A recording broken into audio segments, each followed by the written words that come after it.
So I think it's really interesting that as soon as I posted a video, I lost a follower. Um, I always wonder why I lose followers. Like, are they just not interested in MBTI anymore? Am I really ugly? Is my voice really, really annoying? I can see some British followers unfollowing me for that reason.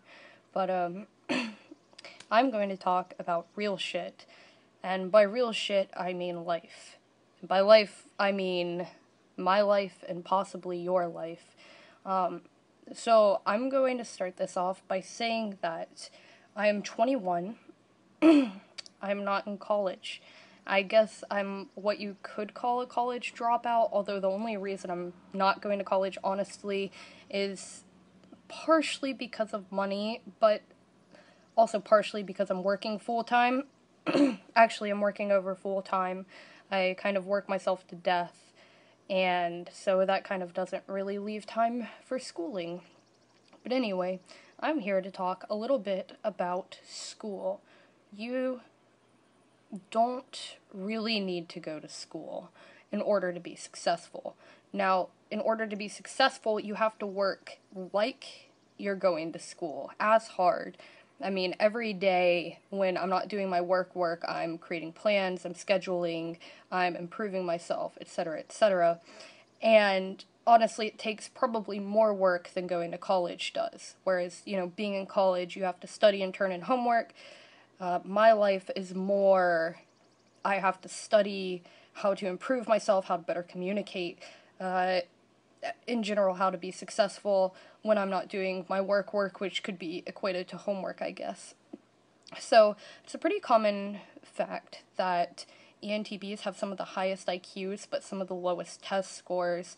And there's probably a myriad of reasons for this, and none of them are excuses for not having good test scores, good grades, whatever, for not going to Harvard. I mean, it's like pretty well known. We get bored really easily, fight the status quo, fight the man, shit like that. But again, none of it's really an excuse. I should be going to Harvard right now, although I don't think I'd be very happy at Harvard, honestly. I'm much more content pursuing business goals, talking about MBTI, and hopefully becoming an MBTI consultant one day. But I imagine, and well, actually, I know for a fact that a lot of intuitives have very high IQs, but do not do the best in school. And if you're someone of great self-motivation outside of school, you don't really need to go to school. I'm not encouraging anyone to not go to school. I'm just saying if you have drive and other things, such as writing, you can become a freelance writer, programming, you can become a freelance programmer, graphic designer, whatever. You can do all this freelance work, or you can just build up your credentials in another way and get a job using your experience. Because I can tell you that despite the fact that I've not completed college, it's not like I dropped out of like MIT or something. I was going to community college because I wanted my school paid for. I've managed to get every single job I've ever applied for, especially after being granted an interview. Like, during the interviewing process, I am usually hired right then and there. So, but this isn't because, like, I have such faith in myself or whatever. It's because I've worked really hard, and I know how to articulate and extrapolate upon my experiences to get jobs and get to where I want to be. If you are not good at doing this, I highly advise that you learn how to do this. And, you shouldn't be wasting your life doing something that's not satisfying. Like, my ex-girlfriend really loved linguistics. Like, oh my god, she was so into linguistics. And it was really awesome, and she knew a lot about it, was very smart. I've actually applied some of what I've learned from her in business, which I was not expecting to be able to do, and yet I was able to do it. But ultimately, she's finding she can't really do anything with her degree without going to graduate school, and now she's not even sure she wants to do it. And for reference, she is an INFJ. And I see a lot of NFs and NTs in this position. One of my best friends, if not my best friend, is an ENFJ, and she went to school for English. Somewhere down the line, I think it was about a year before she graduated, she decided she actually wanted to pursue film instead of English. And while I imagine that her schooling in English was very helpful to her in film, it's ultimately not really what she wanted to do, and she might have been better served doing what she's doing now, which right now she's interning in Hollywood. Not quite sure what she's doing, but she's very excited about it, and I haven't seen her this excited about something in a very long time. So, I guess to make a long story short, if you know what you want to do, or even if you don't know what you want to do, if you know what you like, go out there and get experience in whatever you can that's even remotely related to a career you could maybe possibly want. And it all sounds very general and very up in the air. And you're going to hear people going, oh, well, you need to go to college to be successful, or whatever. You don't. Actually, one of the things I'm working on right now is I'm helping to launch a book on under 20-somethings, or 20-somethings now, they may be 20-somethings, who may or may not have had a college degree when they became very successful. For reference, the book is 2 Billion Under 20, and it's coming out in July. And it's a very exciting book. I've really enjoyed working on the launch of this. I've really enjoyed the people I've worked with. I'm working with Stacy Ferreira and Jared Kleinert right now. Both are very phenomenal, very successful people. Stacy actually grew and sold her business. I believe when she was 18 years old, she managed to raise $1 million for it. And this is just one of but many examples of things that you can do. When I was 18, I was working in a restaurant and I really hated it. I mean, oh my god. I hated it so much I was willing to be a broke freelance writer rather than work bussing tables anymore, because I'm not a grunt worker, I'm an academic. And so I started doing that, and, you know, I found that I already knew I was good at writing, but I found, wow, people are willing to pay for me to write and edit for them. And while I got a bunch of really shit gigs and whatever you want to call it, contracts, ultimately this experience allowed me to get a internship at a publishing house in Carborough, North Carolina, called Tips Technical Publishing, which was a lot of fun. This publishing house handles a lot of really cool stuff, and I found I really, really enjoyed it.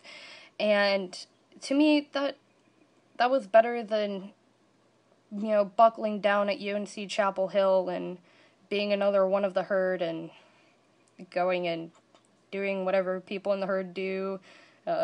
Do shots of tequila in a fountain, maybe, like run around the school naked. I don't really know what people do because I don't really have the college experience. However, what I have had is I've had the ability to travel. I go to Boston more times than I can count, New York. One winter I went to, where did I go? I went to Detroit, Chicago twice, Boston.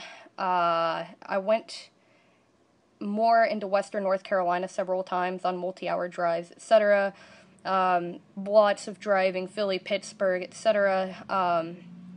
I've been able to travel to LA multiple times, San Francisco. I've traveled all around the country because I haven't had crippling student loans, and I don't spend my money on stupid things. Well, I spend my money on some stupid things, some very stupid things, but I am still able to travel and do what I want. And while it is not viewed as stable by most people, that is perfectly okay with me because I'm actually happy.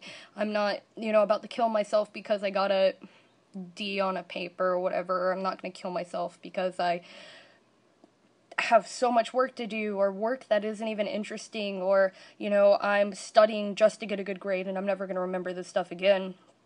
Probably the only major I would truly enjoy, even though I have an interest in many subjects, the only major I would truly enjoy is anthropology. And I'm going to leave that on the back burner for now until I have enough money to go on some field digs or go to graduate college, but I digress. I guess I am relaying some of my personal experience to say you can do pretty much anything you want. All you need is a plan. You need good connections. You need to learn how to make connections. And making connections is easy when you're passionate about something. So I get worked up over a lot of things, and like when people get me going, I'm just like, oh my god, I love all this stuff. I'm like, oh, I want to do this, whatever. And passion is infectious. You should never, ever, ever be afraid to be passionate, because people are drawn to it. And with passion comes an interesting polarizing scenario. People will cut, or rather, they'll try to cut you down a lot. They'll be like, they'll say insulting things, unnecessarily critical things. I'm all about some criticism, but unproductive criticism is, well, it's unproductive. But on the other hand, you meet people who want to help you up, because not everyone, many people are passionate people, and it's quite inspiring to others to see someone who is passionate going and doing the things they want to do. And who knows, that person that may support you may decide to go and do their own thing. And I think the world would be a lot better place if everyone would just kind of stop being so afraid to do things. I am quite all about conquering my fears. I used to be a very insecure person. I was never popular in school until I was 15, and I became my overly grandiose, like, narcissistic ENTP self, which was really just a really terrible coping mechanism, and I've gone away from since being a teenager, fortunately. For reference, I'm 21. But yeah, go out there, seize the day. If you need some inspiration, I highly recommend the movie Dead Poet Society. Actually, half of my tattoos are going to be dedicated to that movie, and in part Robin Williams, because it is so inspirational, and it really is just that, like, little bit of extra that you need to get going and to pursue what you want to do and live passionately. And it's a very good movie for intuitives. There's a lot of subtleties in it that are very nice.